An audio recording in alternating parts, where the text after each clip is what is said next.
जसपुर मेरे लिए कोई नया स्थान नहीं है।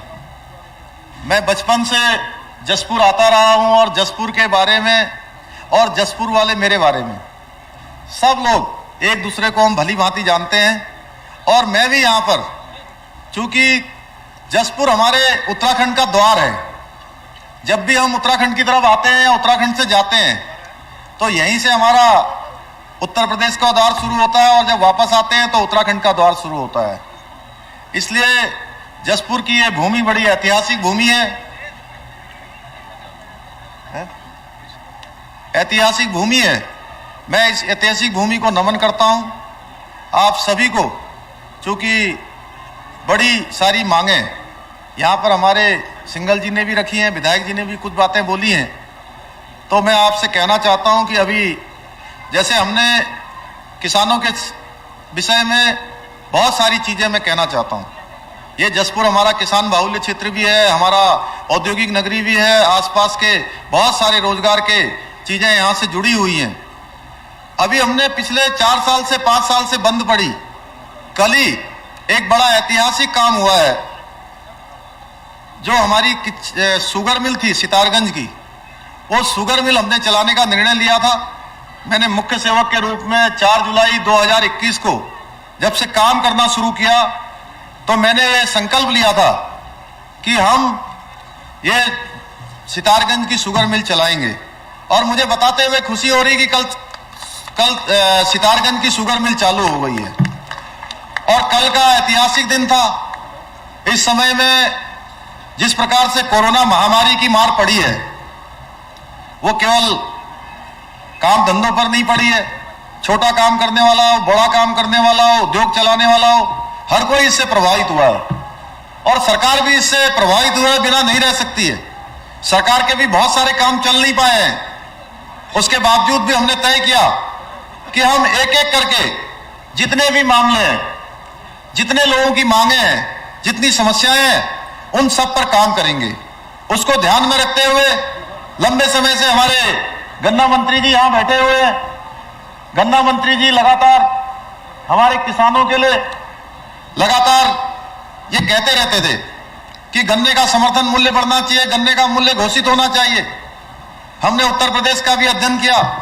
हमने तय किया कि हमारे किसान भाइयों के साथ हमारी सरकार उनके सहयोगी के रूप में, उनके साझेदार के रूप में खड़ी रहेगी। और 355 रुपये हमने इसका गन्ने का मूल्य घोषित किया है। पिछले साल का गन्ने का मूल्य और सब हम मिलाएं तो हमने इसमें जो अगेड़ी प्रजाति की गन्ने की फसल है उसके लिए 355 रुपया घोषित किया है, सामान्य प्रजाति के लिए 345 घोषित किया है। और भाड़ा जो 11 रुपये था उसको हमने 9.5 रुपये किया है। और इसके साथ सब मिलाकर 29.5 रुपये की बढ़ोतरी की है पूरे साल भर में। पिछले साल की तुलना में 29.5 रुपये अधिक जो है गन्ने का मूल्य मिलेगा। हम सभी किसान भाइयों का धन्यवाद करना चाहते हैं। और हमने तय किया है कि किसान भाइयों को किसी प्रकार की कोई परेशानी न हो, उसके लिए हम लगातार काम करेंगे। और जो हमारे देश के यशस्वी प्रधानमंत्री जी का विजन है कि किसानों की आय दुगनी होनी चाहिए, किसानों का जीवन स्तर बढ़ना चाहिए, इसलिए उन्होंने कहा कि जय किसान जय जवान और जय अनुसंधान। उन्होंने विज्ञान के साथ अनुसंधान को भी जोड़ा है। किसानों के क्षेत्र में चाहे आज सोहेल मुद्रा कार्ड की बात हो, चाहे किसानों की आय दुगना करने की बात हो, किसानों के क्षेत्र में अनुसंधान करने की बात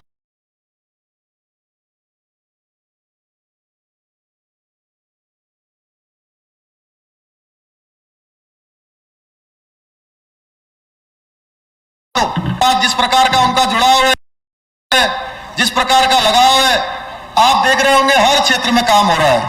आज हम सड़कों की बात करें, सड़कों के क्षेत्र में जिस प्रकार से तेजी से काम हो रहा है, आप देखते होंगे आपके यहां से जसपुर से काशीपुर जाने के लिए, जसपुर से काशीपुर जाने वाली सड़क, काशीपुर से बाजपुर रुद्रपुर जाने वाली सड़क हो, या आपका जसपुर से लेकर धामपुर को जाने वाली सड़क हो, या धामपुर से हरिद्वार को जाने वाली, या देहरादून को जाने वाली, या यहां से मुरादाबाद को जाने वाली सड़क, या मुरादाबाद से दिल्ली को जाने वाली सड़कें, सारी सड़कों पर जिस तेज गति से काम हुआ है, भूतो न भविष्यति, आने वाले समय में आपको हरिद्वार देहरादून जाने के लिए अभी 1 घंटे कम समय और लगने वाला है।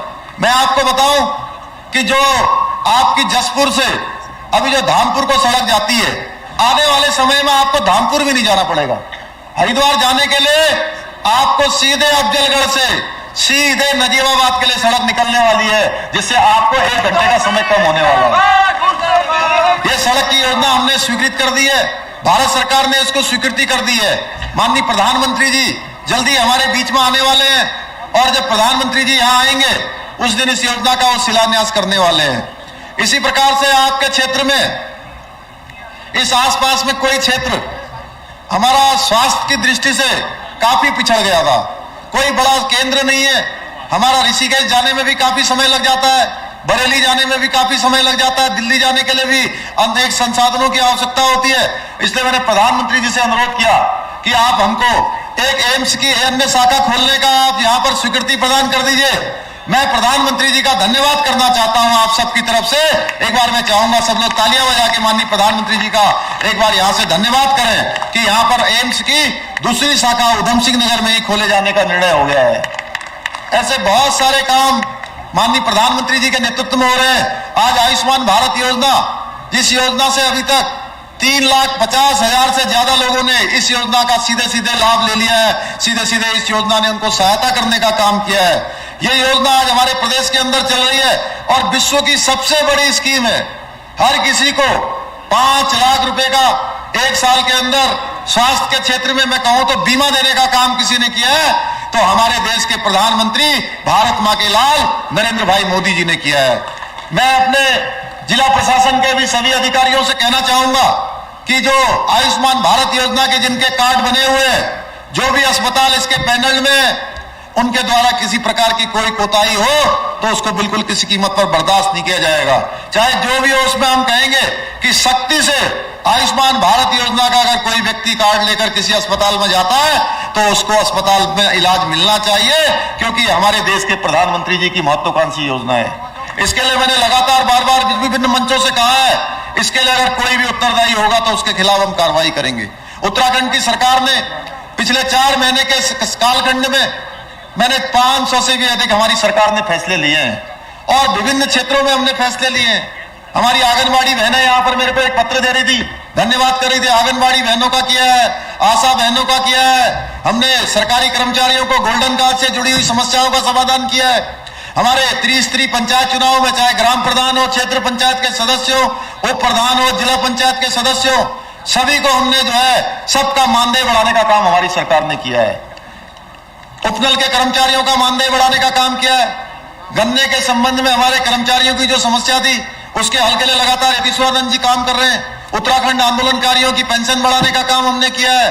हम सब में बीच में रास्ता निकाल रहे हैं। जो हमारी समूह की बहनें हैं, समूह की बहनों के लिए हमने 119 करोड़ रुपए का पैकेज दिया है। युवक मंगल दल हो, महिला मंगल दल हो, हम चाहते हैं कि समाज के हर क्षेत्र में काम करने वाले लोगों को हमारी सरकार एक सहयोगी के रूप में काम करे, उनके साझेदार के रूप में काम करे। ऐसे अनेकों फैसले हमने लिए। हम नई खेल नीति लेकर आए हैं, जिस नई खेल नीति के माध्यम से ऐसे बच्चे जो खेलने जाना चाहते हैं, जिनके अंदर प्रतिभा है, योग्यता है, क्षमता है, उनको अब किसी को मुंह नहीं देखना पड़ेगा, उनको किसी की ओर हाथ नहीं फैलाना पड़ेगा कि उनका किराया कौन देगा, उनके खाने का सामान कौन ले आएगा, उनको रहने की व्यवस्था कौन करेगा। सरकार ने सारी व्यवस्थाएं सुनिश्चित की हैं। भाइयों बहनों, हम हर क्षेत्र में काम कर रहे हैं। अभी हमने एक स्वस्थ युवा स्वस्थ उत्तराखंड इसके नाम से एक नई योजना शुरुआत की है।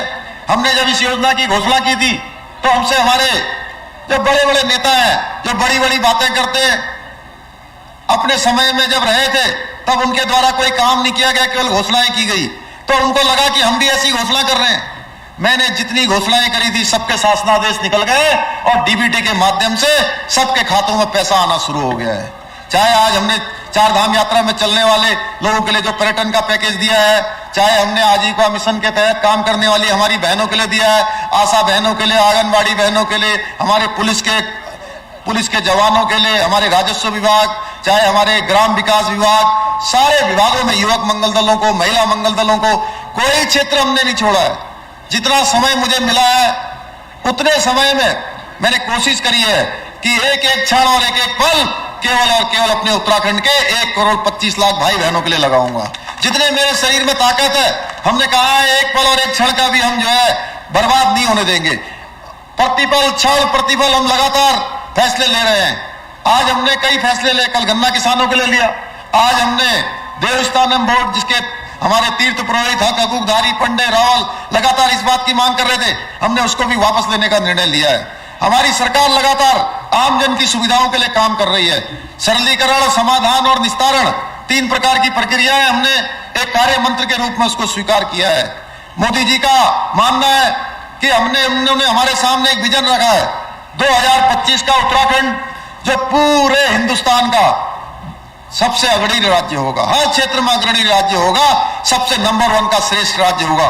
उसको बनाने के लिए आप सबके सहयोग की आवश्यकता है। आप सबका आशीर्वाद चाहिए, आप सबकी शुभकामनाएं चाहिए और लगातार इस उत्तराखंड को बढ़ाने के लिए, उत्तराखंड के लोगों को आगे ले जाने के लिए, 1 करोड़ 25 लाख भाई बहनों के चेहरों में मुस्कान लाने के लिए, उसके जीवन को बदलने के लिए, समाज के अंतिम छोर में खड़े हुए व्यक्ति तक शासन और सरकार पहुंचाने के लिए, विकास पहुंचाने के लिए हमने संकल्प लिया है। जब तक हम ये काम पूरा नहीं कर देते हैं तब तक हम चैन से नहीं बैठेंगे।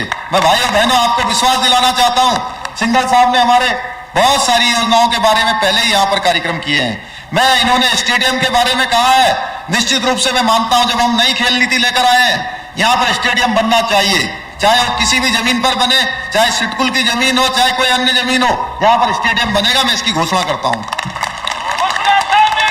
भोजपुर क्षेत्र जो राजस्व ग्राम है, उसको राजस्व ग्राम दिए जाने के लिए जो भी प्रक्रिया होगी, हम अपनी मंत्रिमंडल में लाकर उस प्रक्रिया को पूरा करेंगे।